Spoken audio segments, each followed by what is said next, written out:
అదే విధంగా మనం ఇచ్చినటువంటి దైవజనులు సంఘ కాపరులకు ప్రత్యేకమైన వందనాలు తెలియపరుస్తున్నాను. దేవుడు మరొకసారి మన జీవితాల్లో మరొక దినాన మరి దేవుని స్తుతించడానికి, దేవుని గణపరచడానికి, ఆయన ఆరాధించడానికి ప్రభువు మరి మనకు ఉచితమైనటువంటి తన కృపను మనకు వెండిగా అనుగ్రహించి ఉన్నాడు. ఒక ఫేస్బుక్లో వచ్చినటువంటి ఒక యాడ్ చాలా కాల క్రితము అది వచ్చింది. దాన్ని నేను సేవ్ చేసి పెట్టుకున్నాను. అందులో ఒక ముసలి వ్యక్తి సౌదీలో ఒక ముసలాయన దాదాపు 60 సంవత్సరాలు దాటి 75 సంవత్సరాలు ఉంటాయి. ఆ ముసలాయన మూర్చిపోయి పడిపోయాడు పనిచేస్తున్న స్థలంలోనూ. అతన్ని తీసుకుని వెళ్ళి వారందరూ కూడా మరి ఆసుపత్రిలో జాయిన్ చేశారు. ఆసుపత్రిలో జాయిన్ చేసినప్పుడు ఆ ఆసుపత్రిలో అడ్మిట్ చేసుకుని వారందరూ కూడా ఆయనకు ఆక్సిజన్ పెట్టారు.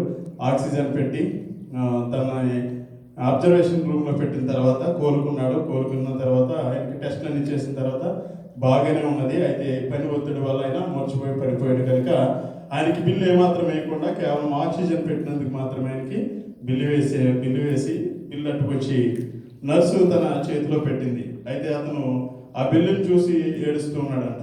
ఎందుకని ఏడుస్తున్నారంటే, మీకు మందుల గురించి మేమేమి బిల్లు వేయలేదు, వాటి గురించి వాటిలో పెట్టినందుకు కూడా బిల్లు వేయలేదు, కేవలం మీకు ఆక్సిజన్ పెట్టాం కదా దానికని వేసాము అనేసి అన్నప్పుడు అందుకు కదా మనం ఏడుస్తుంటా 75 సంవత్సరాలుగా ప్రభువు నన్ను ఉచితమైనటువంటి ఆక్సిజన్ గాలి నుంచి నన్ను పోషిస్తున్నాడు.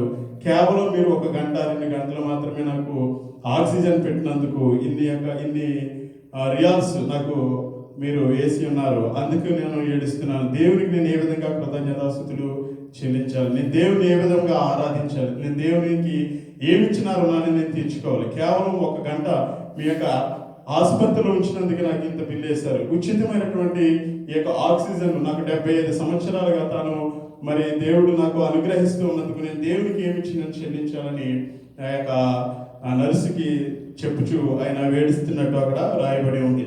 అయితే దేవుడు మన జీవితంలో ప్రతిదీ కూడా మేలే చేస్తూ ఉంటాడు. మేలు చేయనిదే మనము బ్రతకలేము. ఎన్నో పాటలు పాడుతూ ఉంటాం, కానీ మన జీవితాల్లో ఆ యొక్క మేలును తలంచుకుంటున్నప్పుడు ఎంతో కన్నీరు వస్తుంది, ఎన్నో బాధలు వస్తున్నాయి. మరి సాక్ష్యానికి సమయం ఉన్నప్పుడు అయ్యగారు వచ్చి తన సాక్ష్యాన్ని పంచుకున్నారు. నా జీవితంలో మరి నేను కూడా సాక్ష్యం పంచుకోవాలంటే కనుక చాలా సాక్ష్యాలు పంచుకోవచ్చు. ఎందుకంటే గత దినాల్లో నేను ఇండియా దేశం వెళ్ళాను. ఇండియా దేశం వెళ్ళినప్పుడు అనేకమైన సమస్యలలో నుండి దేవుడు నన్ను కాపాడాడు. అయితే నేను ఇక్కడికి వచ్చిన తర్వాత ఒకసారి మళ్ళీ ఆలోచించుకుంటే నేను నిజంగా సజీవంగా ఈ యొక్క దేవుని సన్నిధిలో నిలబడ్డాననేసి అంటే అదంతా కూడా దేవుని కృప ఉన్నది. ఒకరోజు మా పాప నేను కూడా కారులో వెళ్తూ ఉంటే బండి అమంతంగా కాలువకి వెళ్ళిపోయింది. అక్కడ నీళ్ళు ఉన్నాయి, వర్షం బాగా కురిసింది. కురవడం వల్ల డ్రైవ్ చేస్తూ వెళ్తూ ఉన్నాను. అది కాలువ పక్క కాబట్టి చక్రం దిగిపోయినప్పటికీ వెళ్ళిపోయింది కాలువ. అయితే కారు సగం వెళ్ళిన తర్వాత ఆగిపోయింది. లేదంటే కనుక నీరంతా కూడా నిండిపోయి మరి అయిపోదు. ఇలాంటి కార్యాలు ఎన్నో జరిగినాయి. మరి బైక్ యాక్సిడెంట్లు ఇవన్నీ చూస్తూ ఉన్నప్పుడు అనుకున్నాను, దేవుని యొక్క కృప లేకపోతే, దేవుని యొక్క తలంపులు మన యొక్క జీవితాల్లో లేకపోతే, దేవుని యొక్క ఉద్దేశాలు మన జీవితాల్లో లేకపోతే మన సజీవ లెక్కలు ఉండలేము. ఎందుకంటే అవి చెప్తే మీకు అర్థం కావేమో, కానీ నా జీవితంలో అనుభవించాను కాబట్టి అవి నిజంగా దేవుడు మనల్ని కాచి కాపాడలేకపోతే కనుక మన యొక్క తెలివి, మన యొక్క జ్ఞానం, మన యొక్క సహాయం లేకపోతే మానవుల యొక్క సహాయము ఏ పట్టిదనేసి మనం గుర్తించలేము. అంతా కూడా దేవుని యొక్క ఉచితమైన కృప. మరి దేవుని యొక్క సన్నిధిలో చేస్తున్న ప్రార్థనలు లేదా దేవుని యొక్క దైవజనులు మన కొరకు చేస్తున్న ప్రార్థనలు నిజంగా కూడా ఎంతో గొప్పవి. ప్రార్థనకు ఉన్నటువంటి అంత బలమైనటువంటి ఒక ఆయుధం, క్రైస్తవులకు ఉన్నటువంటి బలమైనటువంటి ఆయుధం ఏంటనేసి అంటే ప్రార్థననే మనం చెప్పుకోవచ్చు.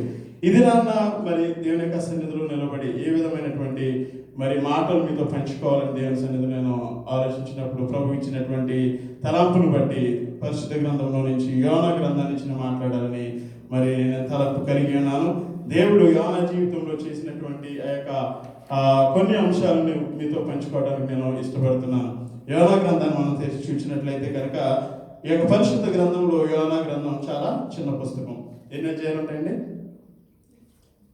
ఉంటాయి చూసుకోవాలా? అధ్యాయాలు ఎన్ని ఉంటాయి? ఎన్ని అధ్యాయాలు ఉంటాయంటే 4 అధ్యాయాలు ఉంటాయి. యోహానా గ్రంథంలో 4 అధ్యాయాలు ఉంటాయి 49 వచనాలు కలిగి ఉంటారు.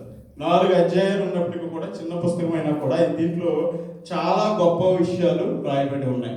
చాలా గొప్ప విషయాలు అనేసి ఎలా చెప్పగలుగుతున్నామంటే, యేసుక్రీస్తు వారు తన పరిచర్య చేసినప్పుడు, తన పరిచర్య కాలంలో పరిసయ్యులు అడిగినటువంటి పరిసయ్యులు శాస్త్రులు వచ్చి ఆయన్ని ఒక సూచక క్రియ చేయమని మత్తయి సువార్త 12వ అధ్యాయం 38వ వచనంలో అడుగుతారు. అప్పుడు శాస్త్రులలో పరిసయ్యులను కొందరు, బోధకుడా, నీ వలన ఒక సూచక క్రియ చూడగోరుచున్నామని ఆయనతో చెప్పగా, ఆయన ఇట్లనెను, వ్యభిచారులైన చెడ్డతరము వారు సూచక క్రియను అడుగుచున్నారు. ప్రవక్త అయిన యోనాను గురించిన సూచక క్రియే గాని మరి ఏ సూచక క్రియ అయినను వారికి అనుగ్రహింపబడదు. యోనా 3 రాత్రింపగళ్ళు తిమింగలం కడుపులో ఎలా ఉండెనో అలాగే మనిషి కుమారుడు కూడా 3 రాత్రింపగళ్ళు భూగర్భంలో ఉండెను. నినివే వారు యోనా ప్రకటన విని మారు మనసు పొందిరు కనుక విమర్శ సమయమున నినివే వారు ఈ తరము వారితో నిలబడి వారి మీద నేరస్థాపన చేతురు.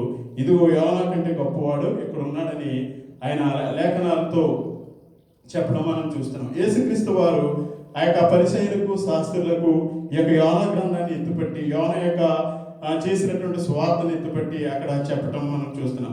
అయితే ఈ యొక్క యోనా గ్రంథంలో ఏమి రాయబడి ఉందని మనం చూసినట్లయితే, యోనా గ్రంథంలో 4 అధ్యాయాలు 4 యొక్క ప్రాముఖ్యతలు లేక 4 ప్రత్యేకతలు ఆయన అక్కడ పొందుపరచడాన్ని మనం చూస్తున్నాం. ఇక్కడ మొదటి వచనంలో చూసినట్లయితే కనుక, యెహోవా వాక్కు అమిత్తయి కుమారుడైన యోనాకు ప్రత్యక్షమై ఇలాగ సెలవిచ్చెను, నినివే పట్టణస్థుల దోషము నా దృష్టికి ఘోరమైన కనుక నీవు లేచి నినివే మహాపట్టణములకు పోయి దానికి దుర్గతి కలిగినని ప్రకటించుము అని ఇక్కడ అమిత్తయి కుమారుడైనటువంటి యోనాకు ఈ దేవుని యొక్క వాక్కు సెలవిచ్చినట్లు మనం చూస్తున్నాం. యోనా అనగా పావురం అనే ఒక అర్థం వస్తుంది. యోనా అనగా పావురం. యోనా మంచి ప్రవక్తగా ఇక్కడ మనకు కనబడుతున్నాడు.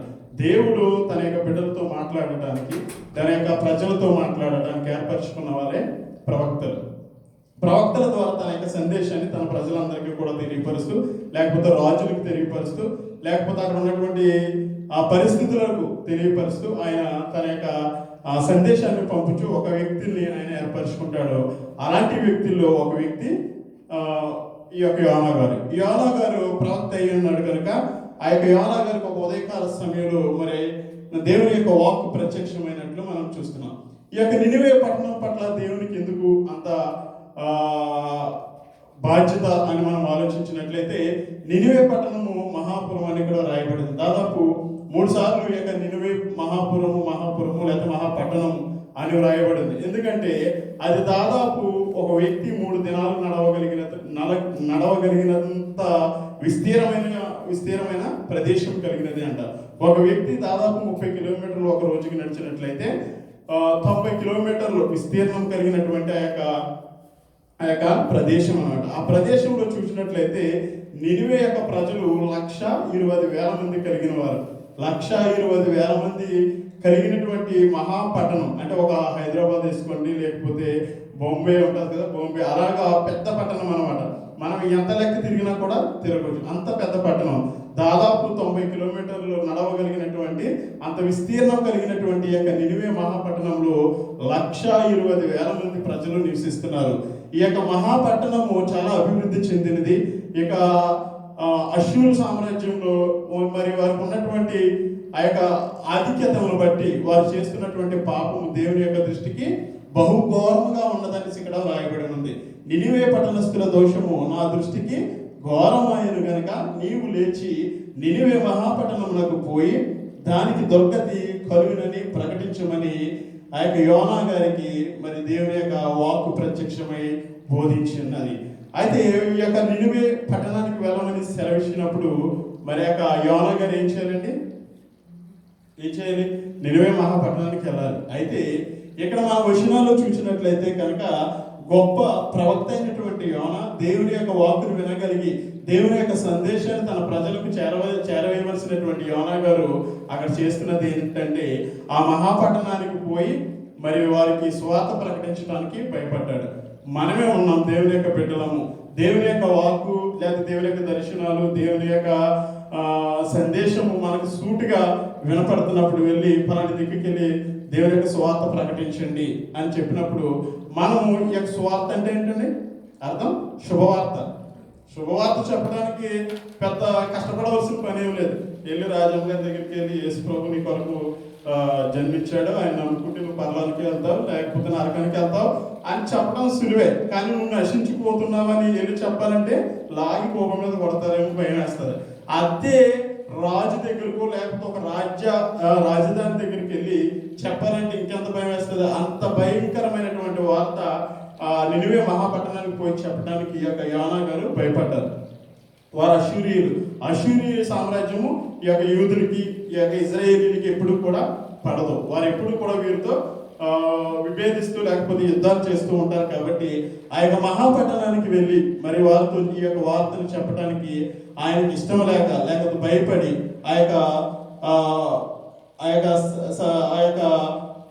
ఇక్కడ రాయబడింది. అయితే యెహోవా సన్నిధి నుండి తర్షీషు పట్టణానికి పారిపోతున్నట్లు మనం చూస్తున్నాం. ఆయన వెళ్ళమన్నది యోనా గారిని నినివే పట్టణానికి వెళ్ళమంటే ఈయన తర్షీషు పట్టణానికి మరి పారిపోవటాన్ని మనం చూస్తున్నాం. అక్కడ దేవునికి విధేయత కలిగి దేవుని యొక్క మాటకు లోబడి వెళ్ళి అక్కడ ఉన్నటువంటి 1,20,000 మంది ప్రజలు నశించిపోవటం దేవునికి ఇష్టం లేదు కనుక మరి అక్కడికి వెళ్ళి స్వార్థ చెప్పమంటే ఈయన ఆ యొక్క రాజ్యానికి లేకపోతే ఆ రాజ్యంలో ఉన్నటువంటి ఆ యొక్క సైన్యం కావచ్చు, రాజులు కావచ్చు, లేకపోతే మరి దేనిని చూసి భయపడి ఆయన వెళ్ళకుండా అక్కడి నుంచి ఈ యొక్క ఎప్పే అనే యొక్క ఓడల రేవుకి వెళ్ళి మరి అక్కడ ఒక ఎప్పేకు పోయి తర్షీషులకు పోవు ఓడలు చూచి ప్రయాణమై కేవించి యెహోవా సన్నిధిలో నిలువక ఓడవారితో కూడా తర్షీషులకు పోవుటకు ఓడ ఎక్కినట్లు ఇక్కడ మనం చూస్తున్నాం. దేవుని యొక్క మాట వినుకోకుండా మరి దేవుని యొక్క సన్నిధిలో నుంచి పారిపోవాలి, లేకపోతే దేవునికి విరుద్ధంగా మనం జీవించాలి అన్నప్పుడు కూడా మన జీవితంలో ఎన్నో కష్టాలు ఎన్నో నష్టాలు మనం ఎదురు చూస్తాం. తర్వాత ఉంటుంది కదా, ఏమంటారంటే క్షౌరం అంతా అయిన తర్వాత వివరం వస్తుంది అంటారు చూడాలా. అన్నీ అయిన తర్వాత అయ్యో నేను ఆనాడే దేవుని సన్నిధికి వెళ్ళుంటే దేవుని యొక్క మాట వినుంటే కనుక నాకు ఇన్ని కష్టాలు రాకపోవును అనేసి మనం అనుకుంటాం. అలాగే ఇక్కడ మరి దేవుని యొక్క మాటకు అవిధేయత చూపించి మరి దేవుని యొక్క సన్నిధిలో నుంచి ఆయన పారిపోయినట్లు మనం చూస్తున్నాం. తర్షీషుకు వెళ్ళిపోవాలని యొక్క ఓడ ఎక్కి వెళ్ళినప్పుడు అక్కడ అయితే యెహోవా సముద్రము మీద పెద్ద గాలి పుట్టింపగా సముద్రమందు గొప్ప తుఫాను రేగి ఓడ బద్దలైపోయి వచ్చి గతి వచ్చినట్లు మనం చూస్తున్నాం. మరి ఆయన యొక్క ప్రయాణం మార్చుకుని తర్షీషుకు వెళ్ళిపోయి హాయిగా ఉండాలనేసి అనుకున్నాడు. అయితే ఆకాశం ముందున్న దేవుడు సమస్తము చూడగలిగిన దేవుడు, ఆయనకు సమస్తము కూడా సాధ్యం, ఏది కూడా ఆయనకి మరుగై ఉండలేదు. అయితే ఆ యొక్క గాలి మీద ఆ యొక్క సముద్రం మీద తుఫాను పుట్టించినప్పుడు ఆ తుఫాను వల్ల ఆ యొక్క ఓడ బ్రద్దలైపోయేటటువంటి ఒక పరిస్థితి అక్కడ ఏర్పడినట్లు మనం చూస్తున్నాం. ఆ యొక్క ఓడ ఏమైపోతుందో అనేసి ఆ ఓడ నావికులు మరి దానిలో ఉన్నటువంటి సరుకులు, దానిలో ఉన్నటువంటి ఆ యొక్క విలువైనటువంటి లేకపోతే బరువైనటువంటి సామాన్లన్నీ కూడా ఆ యొక్క సముద్రంలో పాడవేసి ఆ యొక్క ఓడను తేలిక చేయరని వారి యొక్క స్వనీతి లేకపోతే సొంత జ్ఞానాన్ని ఉపయోగిస్తున్నారు. వారికి ఉన్నటువంటి నైపుణ్యాన్ని వారు చూస్తున్నట్టు ఇక్కడ మనం చూస్తున్నాం. అయితే 5వ వచనంలో మనం చూస్తాం, కాబట్టి నావికులు భయపడి ప్రతివాడును తన దేవతను ప్రార్థించి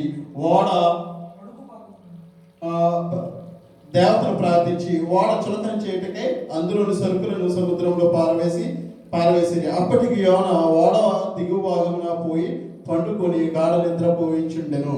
అంటే ఇక్కడ దేవుని యొక్క సువార్థికుడు, దేవుని యొక్క పరిచర్య చేయవాడు, లేకపోతే దేవునికి ప్రజలకు మధ్యవర్తి అయినటువంటి ఈ యొక్క యోనా గారు చేయవలసిన పని ఏంటంటే అక్కడ ఉన్నటువంటి పరిస్థితులను గమనించి వారందరినీ కూర్చోబెట్టి మనం ప్రార్థన చేద్దాం. దేవునికి అసాధ్యమైనది ఏది లేదు, దేవునికి సమస్తము సాధ్యం. ఒకవేళ మనం దేవునికి విరోధంగా లేకపోతే దేవునికి అపరాధమే చేసి ఉన్నామేమో ఆయన సన్నిధిలో మనం మోకరిల్లి ప్రార్థన చేసినప్పుడు దేవుడు ఖచ్చితంగా మన మొర విని మనల్ని క్షమించి మనల్ని సురక్షితమైనటువంటి ప్రదేశానికి చేరవేస్తాడని చెప్పడం పోయి ఆయన అడుగు భాగానికి వెళ్ళిపోయి నిద్రపోతున్నట్లు మనం ఇక్కడ చూస్తున్నాం.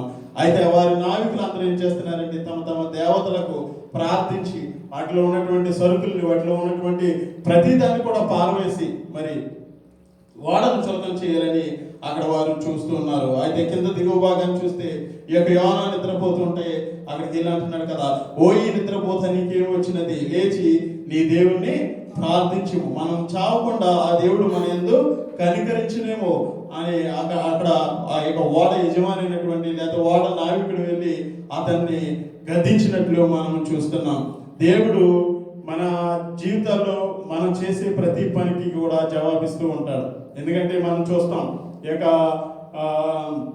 జలప్రలయం విషయంలో మనం చూసినప్పుడు, జలప్రలయం వచ్చే ముందు ఇక నోవాహు గారికి చెప్తారు కదా, మీ కొరకు ఒక ఓడను సిద్ధపరచుకోండి, ఎందుకంటే జలప్రలయం రాబోతుంది. ఈ జలప్రలయం వల్ల సర్వ సృష్టి కూడా నశించుకోబోతుంది, కనుక మీకు ఒక ఓడను సిద్ధపరచుకోండి. ఎవరైతే రక్షించబడాలనుకుంటున్నారో వారందరూ కూడా ఓడలోకి వస్తారన్నప్పుడు అక్కడ ఉన్న వారందరూ కూడా హేళనగాను అపహసించినట్లు మనం చూస్తాం. అయితే రాని వచ్చింది, ఆ యొక్క ఆకాశ తూములు ఎక్కువబడ్డాయి, సముద్రము ఆ యొక్క ఆకాశ తూముల నుంచి వర్షం కురిసింది, మరి మొత్తం అంతా కూడా నశించిపోయింది. దేవుడు ఆ యొక్క ఓడను అన్నిటి మీద తయారు చేశాడు. నోవాహు మాత్రమే రక్షించబడ్డాడు. ఎవరైతే దేవుని యొక్క సువార్తని విని దేవుని యొక్క మాట వింటారో వాళ్ళే రక్షించబడతారు. ఒక్కొక్కసారి మనం విననప్పుడు కూడా దేవుడు మనకు బుద్ధి చెప్పడానికి ఇక్కడ నాయకుడు వచ్చి అంటున్నాడు కదా, ఓయి నిద్రపోత, నీకేం వచ్చినది, లేచి నీ దేవుడిని ప్రార్థించు, నీ దేవుని ప్రార్థించు. మేము దేవతలు మాకు మా మాటలు వినలేరు, మా యొక్క మమ్మల్ని చూడలేరు, అయినప్పటికీ కూడా మేము వాటికి నమస్కరిస్తున్నాము. అయితే నీ దేవుడు ఎవరో నీకు తెలుసు కాబట్టి నువ్వు నీ దేవుడికి మొక్కు అనేసి అంటున్నప్పుడు ఆ యొక్క సమయంలో యోనా లేచినట్లు మనం చూస్తున్నాం. అదేవిధంగా పాత నిబంధన గ్రంథంలో చూసినట్లయితే మరి కాకిని మనం నీచంగానే చూస్తాం. కాకిని ఎవరు పెంచుకోరు, పౌరాలను పెంచుకుంటాం కానీ దేవుడు మనుష్యులకి ఒక జ్ఞానోదయం అవటానికి మరి అక్కడ ఏలియాకి మరి కాకి ద్వారా ఆహారం పంపినట్లు మనం చూస్తున్నాం. అదే కదా బిలాము విషయంలో మనం చూసినట్లయితే కన్నా బిలాము గొప్ప ప్రవక్త. ఆనాడు బిలాము గొప్ప ప్రవక్త, దేవుని పక్షంగా ఆయన ఆశీర్వచనములు పలకవలసినటువంటి బిలాముకి మరి గాడిద ఎందుకు పనికిరాని గాడిదని ఎన్నుకుని దేవుడు బుద్ధి చెప్పి ఉన్నాడు. ఇలాగా దేవుడు దేనినైనా కూడా వాడుకోగలుగుతాడు. దేనినైనా, కేవలం యోనానే వాడుకోవాల్సిన అవసరం లేదు. కానీ ఇక్కడ యోనా ఆ యొక్క విషయాన్ని గమనించకుండా మరి అక్కడ ఆ ఓడ అడుగు భాగంలోకి వెళ్ళిపోయినప్పుడు ఆ ఓడ నావికుడితో ఒక సందేశాన్ని మనం పంపినట్లు చూస్తూ ఉన్నాం. అప్పుడు అంటున్నాడు ఓడ నావికుడు, ఓ ఈ నిద్రపోతానికి ఏమి వచ్చినది, లేచి నీ దేవుణ్ణి ప్రార్థించము, మనం చావకుండా ఆ దేవుడు మన యందు కనికరించినేమో అన్నప్పుడు అంతలో వాడవారందరూ కూడా చీటీలు అక్కడ వేసుకున్నట్లు మనం చూస్తున్నాం. ఎందుకంటే ఇది ఎవరిని బట్టి యొక్క తుఫాను వచ్చిందో మనం ఒకసారి చీటీలు వేసుకుందాం. ఈ చీటీల ద్వారా దేవుడు న్యాయం తీరుస్తాడు. ఎందుకంటే మనం ఒకరి మీద పెట్టడానికి మనకి నీ వల్ల వచ్చింది అనడానికి మనం సరిపోం. కాబట్టి మనందరం పేర్లు వేసి ఆయన దేవునికి మనం ప్రార్థన చేద్దాం. ప్రార్థన చేసినప్పుడు ఎవరి చీటీ వస్తే వారిదే, దేవుడే వారిని బయలుపరుస్తాడనేసి అన్న విషయానికి వాళ్ళందరూ కూడా అంగీకరించారు. ఎందుకంటే పాత నిబంధన కాలంలో మనం చూస్తాం, ఎక్కడంటే నినివే కాదు ఎరుకో పట్టణం గుండా వెళ్తున్నప్పుడు మరి వారు చీటీల ద్వారా వేసినప్పుడు అక్కడ ఆయన చీటీ ద్వారా ఆ యొక్క పాపాన్ని చేసినటువంటి వ్యక్తిని బయలుపరచడం మనం చూస్తూ ఉంటాం. అలాగే ఇక్కడ కూడా వారు ఎప్పుడైతే చీటీలు వేశారో, చీటీ వేసినప్పుడు యోనా గారి పేరు వచ్చినట్లు మనం చూస్తున్నాం. యోనా గారి పేరు వచ్చినట్టు అక్కడ అడుగుతున్నారు కదా, ఏమనేసి అంటున్నారంటే, అంతలో వాడవారు ఎవరు బట్టి చీట్లు వేద్దాం రండి ఒకరితో ఒకరు చెప్పుకున్నప్పుడు, కాబట్టి వారు అతను చూచి ఎవరిని బట్టి ఈ కీడు మాకు సంభవించును, నీ వ్యాపారం ఏమిటో, నీవు ఎక్కడి నుండి వచ్చితో, నీ దేశం ఏమిటో, నీ జనం ఏమిటో, ఈ సంగతి అంతా మాకు తెలియజేయమనగా అతడు వారితో ఇట్లా వారు అడుగుతున్నారు, మేము ఇంతమంది ఉన్నాము కానీ నీ పేరే వచ్చింది, దానికి గల కారణం ఏంటి, నువ్వెవరు, నువ్వు ఎక్కడి నుండి వచ్చావు, నీవు చేసే వ్యాపారం ఏంటి, నీవేంటనేసి అన్నప్పుడు ఆయన తన యొక్క సాక్ష్యాన్ని అక్కడ వెళ్ళబుచ్చినట్లు మనం చూస్తున్నాం.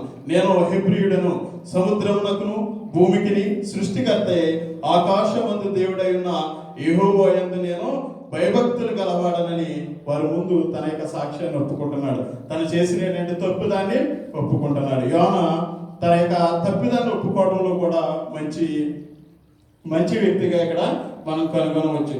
మనం మన పాపాలను కప్పుకున్న ఎడల కనికరించబడం, కానీ వాటిని ఒప్పుకున్నప్పుడు మాత్రమే కనికరించబడతామని సామెతల గ్రంథంలో రాయబడి ఉంటుంది. అలాగా ఇక్కడ ఎప్పుడైతే తప్పిదం చేశాడో దేవుని యొక్క మాటగా విధేయత చూపించి మరి తర్షీషుకు పారిపోవాలనేటువంటి చూసినటువంటి ఈ యొక్క యోనాకు ఆ యొక్క సముద్రం మీద వచ్చినటువంటి ఆ యొక్క తుఫాను ద్వారా మరి దేవుడు ఇచ్చినటువంటి ఆ యొక్క హెచ్చరికకు ఆయన కళ్ళు తెరుచుకుని అక్కడ వారితో ఒప్పుకుంటున్నాడు అనమాట.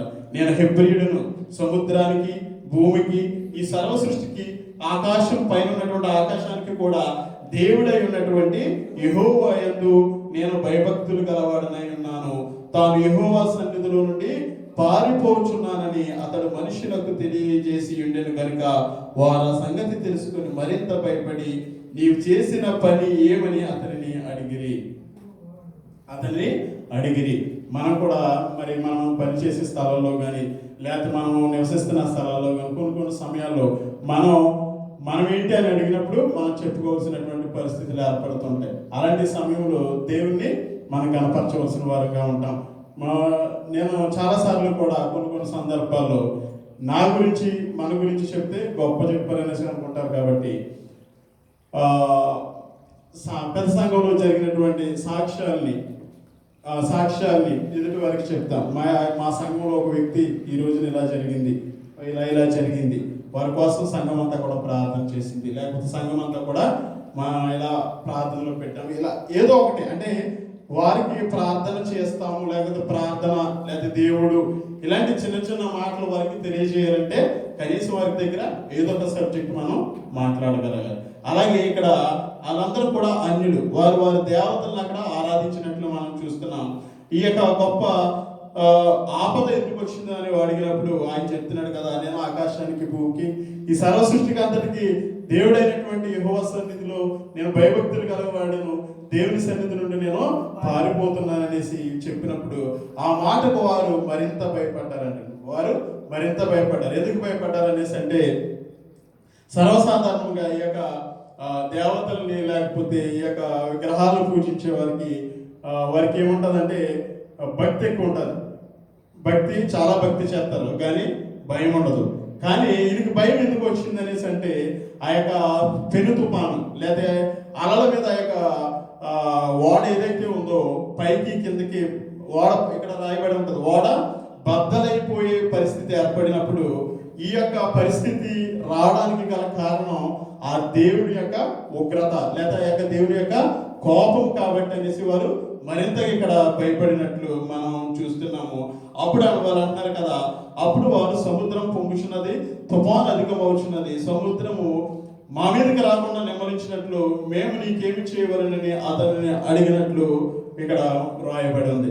సర్వసాధారణంగా ఈ యొక్క విగ్రహారాధన చేసే వారికి ఏంటంటే ఆ యొక్క దేవత కానీ లేకపోతే ఆ దేవుళ్ళు కానీ ఏదైనా కోపించారంటే వాళ్ళని శాంతిపరచాలి, లేకపోతే వాళ్ళని చల్లార్చాలి అని వాళ్ళు కోరుకుంటారు. ఏమిస్తే నీకు అంటే అలా అంటారు, ఏదో గొర్రె ఇది మేకను బలిమ్మను, లేకపోతే కోడిని బలిమ్మను, లేకపోతే 1000 కొబ్బరికాయలు కొట్టమని, ఇలా రకరకాల కోరికలు ఉంటాయి.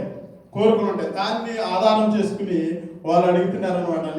మా మీదకి ఈ తుఫాను లేకపోతే ఈ యొక్క ఉపద్రవం రాకుండా ఉండాలంటే మేము నీకేమి చేయాలి అనేసి అన్నప్పుడు ఆయన అంటున్నాడు కదా, నన్ను ఎత్తి సముద్రంలో పడవేడి, అప్పుడు సముద్రము మీ మీదకి రాకుండా నిమ్మలించినని అతడు వారితో చెప్పినట్లు మనం చూస్తున్నాం.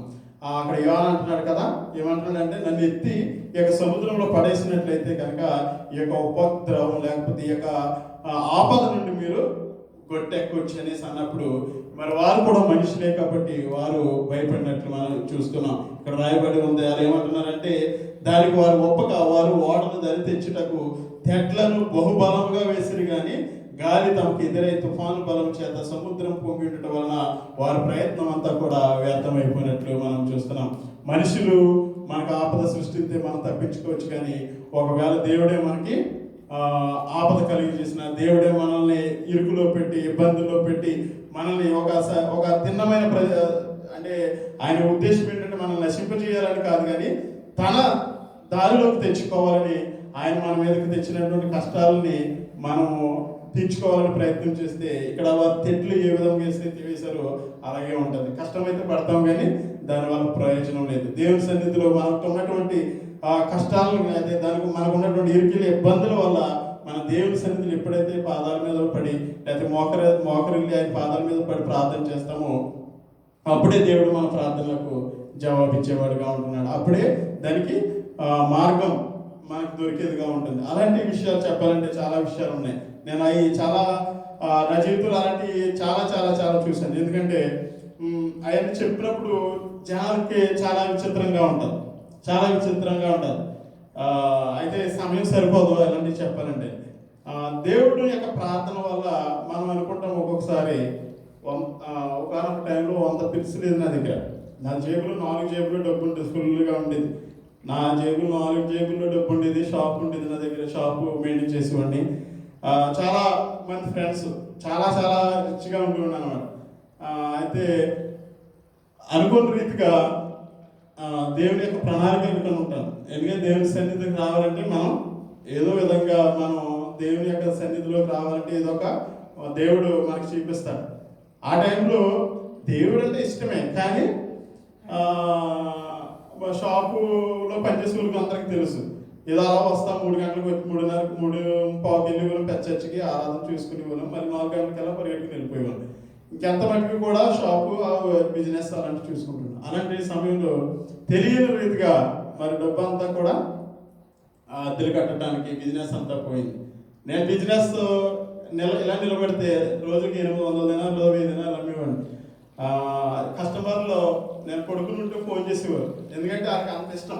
ఎయిర్పోర్ట్ బారణులు కానీ సౌదీ వాళ్ళు కానీ ఎవరన్నా కొనుక్కోవడానికి వస్తే ఇక్కడికి ఫోన్ చేసేవారు నాకు. మేము వచ్చాము, ఎయిర్పోర్ట్లో దిగాము, 10 నిమిషాలు వస్తాం, షాప్కి వచ్చేయండి. వస్తే వాళ్ళకి ఒక్కొక్కరు 200 300 కొనేసుకునేవారు. అంత గొప్ప బిజినెస్ చేస్తే ముందు లెబనానుడు దగ్గర చేసేవాడిని. ఆడు వచ్చి నన్ను ముద్దు నెట్టేసుకునేవాడు, నా తమ్ముడు అది ఇది అని. అలాంటిది ఒక రోజు నా రూపాయి కూడా లేదా 100 పిల్స్ కూడా లేకుండా లేని పరిస్థితులు ఏర్పడ్డాయి. అప్పుడు దేవుడు అంటే దేవుని యొక్క ప్రేమ ఏంటి, లేకపోతే మనుషులు మన దగ్గర ఉన్నటువంటి డబ్బును చూసి అసలు నిజంగా చెప్పాలంటే చాలా భయంకరమైన పరిస్థితులు అయ్యి ఎంతోమంది మావాడు అన్నవాడు ఎవరు కూడా వచ్చేవారు కాదు. అలాంటి భయంకరమైన పరిస్థితులు ఎదురు చూశాను. అప్పుడు మన మెయిన్ చర్చ్ ఉంది కదా, అక్కడ మరియమ్మ గారి గుడి ఉంటుంది, క్యాథలిక్ చర్చ్. అక్కడ కింద అండర్ గ్రౌండ్ ఉంటుంది. అక్కడికి వెళ్ళి ఒంటరికి వెళ్ళి ప్రార్థన చేసుకునేవాడు. ప్రార్థన చేసుకున్నప్పుడు నాకు తెలియకుండానే కొన్ని వేల దినాలు అప్పు నేను తీర్చేసాను. నాకు తెలియదు ఎన్నో వేల దినాలు అప్పు తీర్చాను. అయితే మంచి ఉద్యోగం దొరికింది. తర్వాత దేవుని సన్నిధికి రావడానికి దేవుడు మార్గాన్ని సరళం చేశాడు. ఇలాగా ప్రార్థన చేస్తుంటే ఒక్కొక్కటిగా తరలిపోయింది. నన్ను అన్నవాళ్ళు వచ్చి మళ్ళీ నువ్వు యథావిధిగా నిలబడిపోయావు అని అంటుంటే అప్పుడు అనిపించింది అనమాట. ఇంతవరకు కూడా మీరు నేను ఫోన్ చేస్తేనే తీసేవారు కాదు. అలాంటిది మనుషుల సహాయం మనకి వ్యర్థం. దేవుని సన్నిధిలో మనం ప్రార్థన చేస్తే దేవుడు మన మొర ఆలకించే దేవుడు, మన ప్రార్థనకి జవాబు ఇచ్చే దేవుడు. అయితే ఇక్కడ యోనా గారి విషయంలో కూడా అలాంటి పరిస్థితి ఏర్పడినప్పుడు యోనా అంటున్నాడు కదా, నన్ను ఎత్తి సముద్రంలో పడవి అంటే వారు పడవేయడానికి ఇష్టపడలేదు మనుషులు కాబట్టి. అయినప్పటికీ కూడా వారి చేతులతో ఈ యొక్క ఓడని దరిచేర్చాలని లేకపోతే ప్రయత్నం చేశారు, కానీ వ్యర్థమైంది కనుక యెహోవా నీ చిత్త ప్రకారం నీవే దీన్ని చేసితువని ఈ మనిషిని బట్టి మమ్మల్ని లయం చేయకుందు గాక, నిర్దోషిని చంపితనన్న నేరము మా మీద మోపుకుందు గాక అని యెహోవాకు మనం చేసుకుని యోనాను ఎత్తి సముద్రంలో పడవేసిరి. పడవేయగానే సముద్రము పొంగకుండా నెమ్మలిపోయిందండి. అక్కడ అన్యులైనటువంటి వారు భయపడ్డారు. ఒక మనిషిని చంపడానికి వాళ్ళు భయపడి ఆ యొక్క మనిషిని చంపితే మరి ఆ యొక్క పాపం మా మీదకి వస్తుందని వారు ఆలోచించేది. అయితే అక్కడ మరి యోనా చెప్పిన ప్రకారంగా దేవునికి ప్రార్థన చేశారు. దేవా, ఈ యొక్క వ్యక్తిని చంపమన్న పాపం మా మీదకి తీసుకురావద్దు అనేసి ఆయన ఎత్తి ఎప్పుడైతే సముద్రంలో పడవేశారో అప్పుడు వరకు కూడా కటికి చీకటిగా ఉన్నటువంటి తుఫాను వల్ల, తుఫాను పడితే ఎలా ఉంటుందండి, మొబ్బులుగా నల్లగా కేకమండలంలా ఉంటుంది కదా, అలాంటి పరిస్థితులు వారికి ఏ దగ్గరికి వెళ్ళాలో తెలియని పరిస్థితులు, కారు చీకట్లు కమ్మినటువంటి సముద్రము, ఉప్పొంగుతున్నటువంటి సముద్రము, వర్షముతో మరి వారు వేసారిపోయినటువంటి ప్రదేశంలో వారు ఉన్నారు. ఎప్పుడైతే యోనాను తీసి సముద్రంలో పడవేశారో అదంతా కూడా నెమ్మలించిందంట. వెంటనే మొత్తం ఆకాశం అంతా కూడా అంటే తుఫాన్ ఆగిపోయింది, గాలి ఆగిపోయింది, ఇలా ఎగిరిపడుతున్నది అనంతంగా ఆగిపోయింది. అప్పుడు ఏమనుకుంటారండి, ఇంకా వెంటనే అప్పుడు వారందరూ కూడా దేవునికి భయపడి వారందరూ కూడా ఇక్కడ మొక్కుబళ్ళు వారు చెల్లించినట్లు ఇది చూడగా మనుషులు యెహోవాకు మిగులు భయపడి ఆయనకు బలి అర్పించి మొక్కుబలి చేసి గొప్ప మంచం ఒకటి ఇచ్చి యోనాను మృంగవలని యెహోవా నియమించి ఉండగా యోన 3 దినముల మంచం కడుపులో ఉన్నట్లు మనం చూస్తూ ఉన్నాం. అలాంటి గొప్ప పరిస్థితి వారు చూసిన తర్వాత ఆ యొక్క దేవతలను పడవేసి మరి యెహోవాకు మిగులు భయపడి దేవుడు ఇంత గొప్పవాడు, ఇక సముద్రము ఆయన మాట వింటుంది, గాలి ఆయన మాట వింటుంది, తుఫాను ఆయన మాట వింటుంది, సమస్తము కూడా ఆయన మాట వింటుంది, ఈయన దేవుడు అనేసి ఆ యొక్క వారు అక్కడ రక్షించబడ్డారు. ఆ యొక్క మత్స్యం ఎప్పుడైతే ఆ యొక్క యోనాను మింగిందో ఆ యొక్క తిమింగలం కడుపులో 3 దినాలు ఉన్న తర్వాత ఆ నినివే మహాపురంలో మరి ఆ యొక్క యోనాను కక్కివేసినట్లు దేవుడికి ఆజ్ఞ ఇవ్వగా 2వ అధ్యాయం చూస్తాం. కడుపులో నుండి యోనాను యెహోవా ఇలా ప్రార్థించాడు. ఆ యొక్క ఉపద్రవంలో నుండి యెహోవాకు మనవి చేయగా ఆయన నాకు ప్రత్యుత్తరం ఇచ్చాను. పాతాళ గర్భంలో నుండి నేను కేకలవేగా నీవు నా ప్రార్థన అంగీకరించాను. నీవు నన్ను అగాధమైన సముద్రంలో పడవేసి ఉన్నావు. ఇవన్నీ కూడా మరి దేవుణ్ణి స్తుతించడం, దేవుణ్ణి ప్రార్థించడం ఇక్కడ మనం చూస్తాం. మత్స్యం కడుపులో ఉన్నటువంటి యొక్క యోన దేవునికి ప్రార్థన చేసినప్పుడు దేవుడు ఆయన ప్రార్థన ఆలకించాడు. ప్రార్థన ఆలకించే దేవుడు మన దేవుడు. ఇంకొక విషయం కూడా నేను చెప్తాను. మా పాపల్ని, మా పిల్లల్ని, మా మిస్సెస్ని ఇక్కడే ఉండేవారు, తర్వాత పంపించేశాను. మన విజిట్ మీద రప్పించాను 2018లో రప్పించిన తర్వాత ఇంటికి తిరిగి వెళ్తున్నాము. అయితే ఆ రోజుని ప్రయాణం ప్రార్థన చేశారు, మన సంఘ పెద్దలు వచ్చి ప్రార్థన చేశారు. వెళ్తుంటే ఇక్కడ నుంచి మస్కట్ వెళ్ళాలి, మస్కట్ నుంచి హైదరాబాద్ వెళ్ళాలి. మస్కట్ ప్రయాణం వెళ్తున్నాము. ఇక్కడ నుంచి ఫ్లై అయ్యి ఒక గంట అయింది. ఒక గంట అయిన తర్వాత సముద్రం మీదకి వెళ్ళింది. భోజనాలు ఇచ్చుకుంటూ వెళ్తున్నారు, భోజనాలు ఇచ్చుకుంటూ వస్తున్నారు. బాగా పైన ఉంటుంది కదా, భోజనాలు ఎక్కడ ఇస్తారు, అప్పుడు భోజనాలు ఇస్తూ ఉంటే భోజనాలు ఇలాగ ఇస్తున్న ఎయిర్ హోస్టర్స్ ఉంటారు కదా, వాళ్ళ భోజనాలు ఈ ఫ్లైట్ దేనో గుద్దింది, బడే ఎలా గుద్దిన అన్ని భోజనాలు ఇలాగ ఇచ్చి అన్ని కూడా ఇలా చెల్లాచెదురైపోయినాయి. ఈ ట్రే ఇలాగ ఇంటికి వస్తారు కదండి, అదేంటి ఇలా పడిపోయింది. జనాలందరూ కేకలేస్తున్నారు, లైట్లు పోయినాయి. కేకలేస్తుంటే ఫ్లైట్ ఉన్నట్టు ఇలా పడిపోతుంది, కిందకి కూలిపోతుంది అనమాట. అంటే ఇంకా సముద్రంలో పడిపోతుంది అనమాట. అలా 10 నిమిషాలు వెళ్ళిపోతుంది. అందరూ భయంకరమైనటువంటి కేకలేస్తూ ఉన్నారు.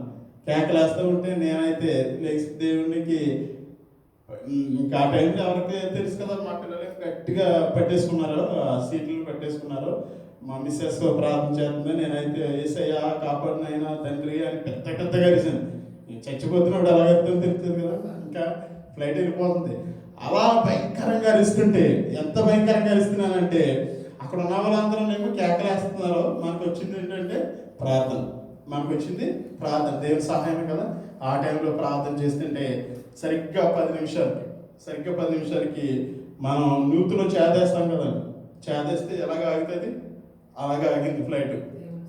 ఫ్లైట్ ఆగింది అంటే ఒక మిస్టేక్, ఇంజిన్ ఫెయిల్ అయింది. మరి ఇంకో ఇంజిన్ ఉంటుందండి దాన్ని స్టార్ట్ చేశారని చెప్పారు. అది నిజంగా అది కూడా ఫెయిల్ అయి ఉంటే కనుక మేము మొత్తం ఇంటిలో అది కూడా ఆ రోజునే దేవుని సన్నిధికి వెళ్ళిపోదు. అయితే భయంకరమైన పరిస్థితి. మస్కట్లో దిగాం. మా పాప అయితే నేను ఎక్కనని ఏడుపు, మా చిన్న పాప. నేను అన్నాను, అలా కాదమ్మా, ఇది మంచిది కాదు, ఇంకో మంచి ఫ్లైట్ ఉంది, అది ఎక్కింతాను, అదైతే బాగుంటుంది, ఇది మంచిది కాదు అనేసి బుజ్జగించి తర్వాత ఇప్పుడు తీసుకెళ్ళాం. అయితే నిజంగా దేవుడు మన ప్రార్థన అంతమందిలో కూడా కేకలో పప్పులో పెడుతున్నారు. కానీ నేనైతే దేవుని సన్నిధిలో కేకలు కాదు, ఏంటిది దేవా కాపాడు, యేసయ్యా కాపాడు అనేసి బిగ్గరగా అరుస్తున్నాను. 97వ కీర్తనలో దేవుడు అంటాడు కదా, నీవు నాకు మొర పెట్టినప్పుడు నీ మొర విని నేను రక్షిస్తాను అనేసి అంటాడు దేవుడు. అది నిజంగా నెరవేర్పు అనమాట. దేవుడు నెరవేర్చాడు. అది ఇక్కడ పరిశుద్ధ గ్రంథంలో మరి యోనా కూడా మత్స్యం కడుపులో ప్రార్థన చేస్తున్నప్పుడు దేవుడు తన ప్రార్థన ఆలకించాడు. తన జీవితం మొదట చూస్తే అవిధేయత కలిగి ప్రయాణం చేస్తున్నప్పటికీ కూడా దేవుడు తనకి కొన్ని బుద్ధి చెప్పడానికి కొన్ని ఆటంకాలు కలిగి చేసినప్పటికీ కూడా మరి ఆ యొక్క మత్స్యం కడుపులో దేవుడికి ప్రార్థన చేస్తున్నటువంటి యోనా ప్రార్థన విని నినివే మహాపట్టణం కక్కివేయమని ఆ మత్స్యానికి మరి చెప్పి ఆ మద్యం ఎప్పుడైతే ఆ నినివే మహాపురం ఒడ్డును కక్కివేసిందో అప్పుడు వెళ్ళి ఆయన సువార్త ప్రకటించినట్లు మనం చూస్తూ ఉన్నాం. సువార్త ప్రకటించినప్పుడు క్లుప్తంగా చెప్పి ముగిస్తాను. ఆ, చూసినప్పుడు ఈ యొక్క సువార్త ఎప్పుడైతే ప్రకటిస్తున్నాడో ఆ యొక్క సువార్త ఎవరికి చేరిందని, ఆ యొక్క రాజుకి చేరింది, మంత్రులకి చేరింది. ఏంటంటే నినివే మహాపురము యొక్క పట్టణస్థుల దోషము బహుఘోరమైంది కనుక మరి 40 దినముల్లోగా ఈ యొక్క నినివే మహాపురం నాశనం కాబోతుంది. ఇప్పుడైనా సరే మీరు మీ యొక్క చెడు వ్యసనముల నుండి, చెడు మార్గముల నుండి మరి మీరు మానుకుని దేవుని వైపు తిరగండి అని ఈ సువార్త ఎప్పుడైతే ప్రకటిస్తున్నాడో అప్పుడు 6వ వచనంలో అంటున్నాడు, ఆ సంగతి నినివే రాజునకు వినబడినప్పుడు అతడు తన సింహాసనం మీద నుండి దిగి తన రాజవస్త్రములు తీసివేసి గోలు పట్ట కట్టుకుని బూడిదలో కూర్చున్నాడు. అంటే ఎప్పుడైతే దేవుని యొక్క సువార్త మనకి వినబడుతుందో, దేవుని యొక్క మాటలు మనకి వినబడుతున్నాయో, ఇది నాకు కాదులే, ఇది నాది కాదులే, మనకు కాదులే అనేసి అన్నామనేసి అంటే అది మరి రేపొద్దున మనం చూస్తామో లేదో తెలియదు. ఎప్పుడైతే మనకి వినపడుతుందో, ఎప్పుడైతే మనతో మాట్లాడుతుందో దేవుని యొక్క వాక్యం, అప్పుడు మనం ఒప్పుకున్నట్లయితే కనుక దేవుడు మనల్ని రక్షించేవాడుగా ఉంటున్నాడు. ఇక్కడ ఇక 6వ వచనంలో అంటున్నాడు కదా, సింహాసనం మీద నుండి రాజు దిగి తన రాజవస్త్రాలు ఎలా ఉంటాయంటే చాలా ఖరీదైన వస్త్రాలు అవి తీసివేసి ఆయన అక్కడ ఏం కట్టుకున్నాడంట, గోరు పట్ట కట్టుకుని బూడిదలో కూర్చుండి మరి రాజు ఒక ఆజ్ఞ ఇస్తున్నాడు, మంత్రులకు ఆజ్ఞ ఇస్తున్నాడు. ఏమంటే ఒకవేళ దేవుడు మనసు త్రిప్పుకొని పశ్చాత్తాప్తుడై మనము లయము కాకుండా తన కోపాగ్ని చల్లగర్చుకుని కనుక మనుషులు ఏది పుచ్చుకొనకుండా పశువులు కానీ, ఎద్దులు కానీ, గొర్రెలు కానీ మేతలు మేయకూడదు, నీరు తాగకూడదు, మనుషులందరూ తమ దుర్మార్గములను విడిచి తాము చే బలత్కారములను మానివేయవలనని, మనుషులేమి పశువులేమి సమస్తమును కూడా గోరుపట్ట కట్టుకొనవలని జనులు మనఃపూర్వకంగా దేవుని వేడుకోవాలని మరి దూతలు నినివే పట్టణంలో చాటించి ప్రకటన చేసినట్లు మనం ఇక్కడ చూస్తూ ఉన్నాం. దేవుని యొక్క సువార్త అక్కడ ప్రబలింది. దేవుని యొక్క సువార్తకు వారందరూ కూడా మరి వారి శిరస్సులు ఉంచారు, వారు మనసులు త్రిప్పుకున్నారు. దేవుని యొక్క సన్నిధిలో వారు మరి దేవునికి పశ్చాత్తాప్తుడై మరి ఆయన చేయకూడదు అన్నటువంటి ఆ యొక్క